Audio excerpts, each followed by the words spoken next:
Hi everyone, this is Anik here. So this is what our product looks like, and I'll be taking you through the product demo today.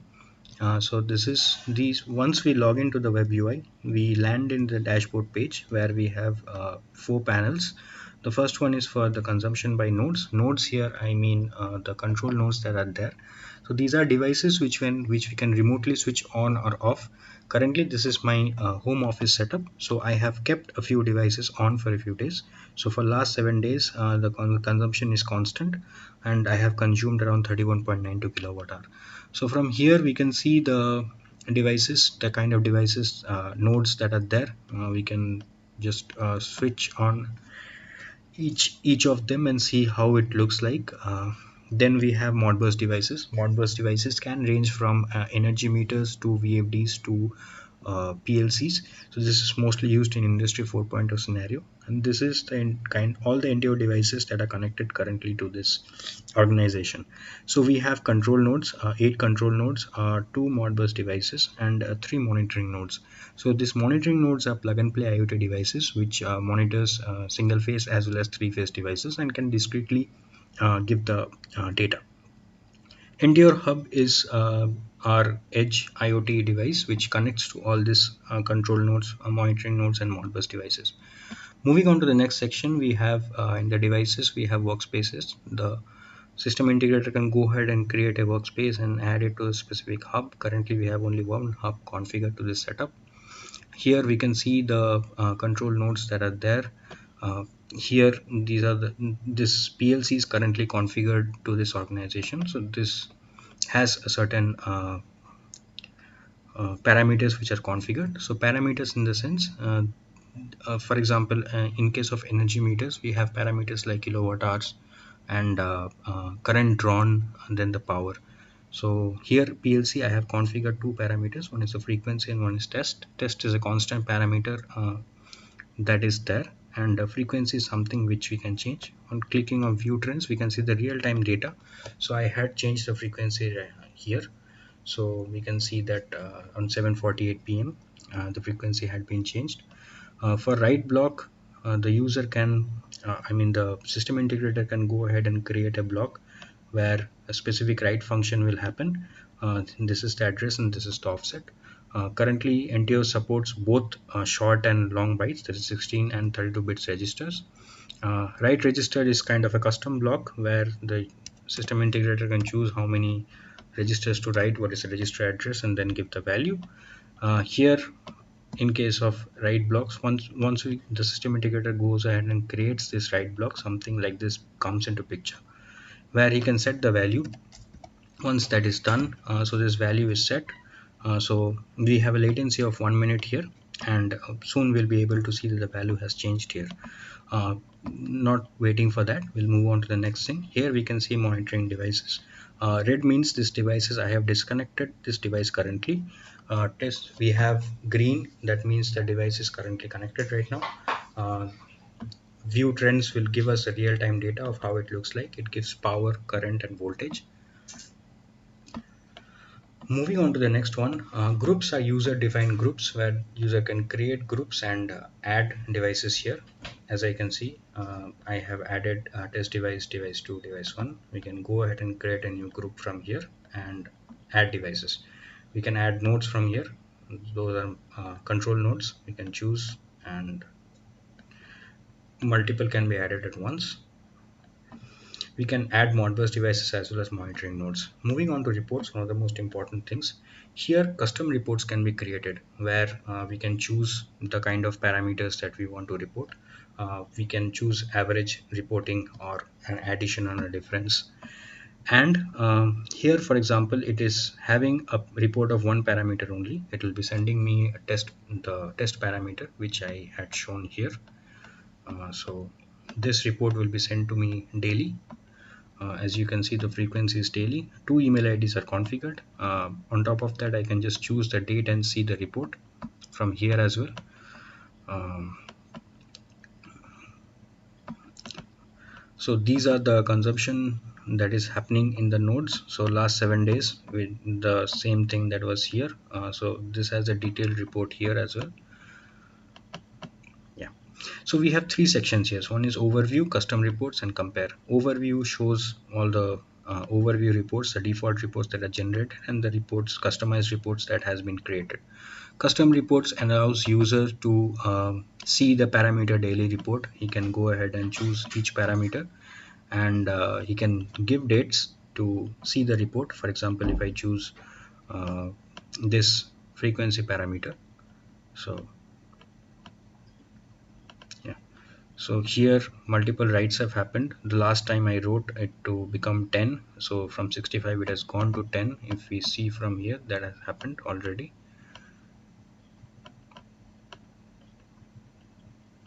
Yeah, it has changed to 10, so that can be done.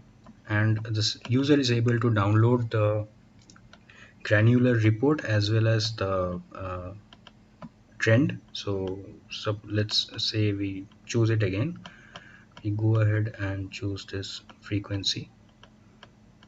Once the report is generated, he will be able to download the usage report. So usage report gives both a PDF for viewing as well as an Excel file for later data analysis. Here it gives a granular report of what happened,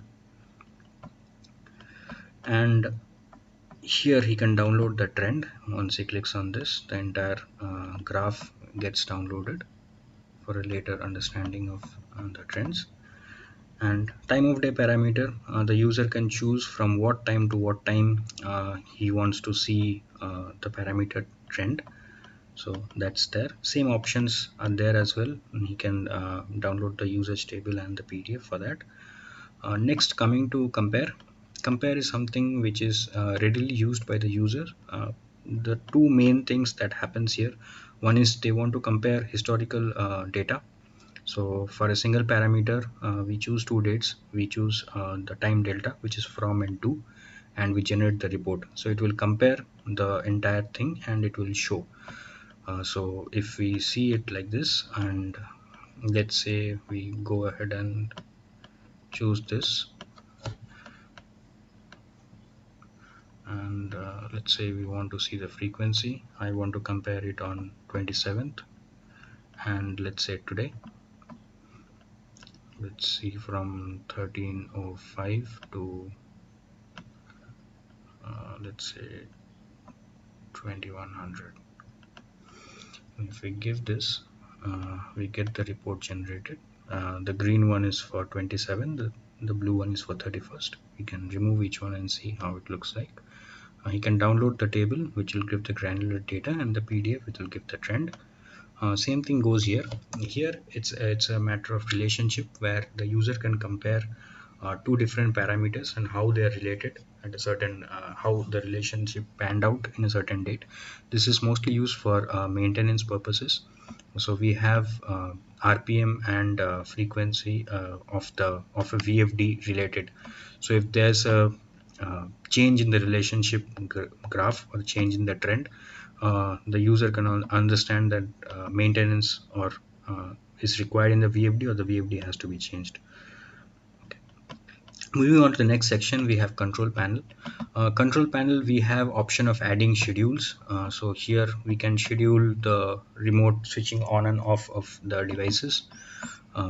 Then the user can go ahead and in the system integrator can go ahead and configure Modbus gateways, where you can give the IP address, port number, and the hub ID. Modbus gateways are basically network devices that are used for communicating in Modbus protocols. So the hub connects to all this Modbus gateway. Currently, we have only one gateway configured and one hub here. So this system integrator can also go ahead and update the default Wi-Fi. So this is the default Wi-Fi that all the IoT devices will fall back to. And other than that, Endure Hub has a option of a separate Wi-Fi. So this will be used for subnetting. Any devices that connects to that hub will get that specific Wi-Fi SSID and password by default. Moving on to the next part, which is the settings section. So we have an option to restart Endure. This is open to users as well. So when I say open to users, we have two views. One is something which is there for the system integrators or the engineers, and a view which is there for user. So system integrator. So currently I am in system integrator view. So since I have engineers access, so from here our channel partners, suppose they are handling multiple organizations together, they can change the organization using the organization ID. So they can log into organization which they already have access to, and they can create new organizations from here. So let's see how the user view looks like. So if I toggle the user view, so this is gone, so user won't be able to see this. If you see the dashboard, it kind of remains the same. The panels are same. Once we see the devices, the create workspace option is gone. We cannot add modbus devices, we cannot add new parameters, and as you can see, one of the parameters has already disappeared because the engineer's access was not given to that. So I mean, the engineer's access was only there, so the user won't be able to view that. We cannot edit the parameter anymore, we cannot add any write blocks or custom rights.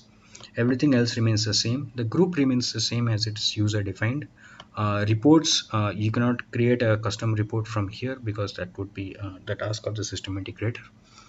But the user can go ahead and update the uh, email IDs that are configured here.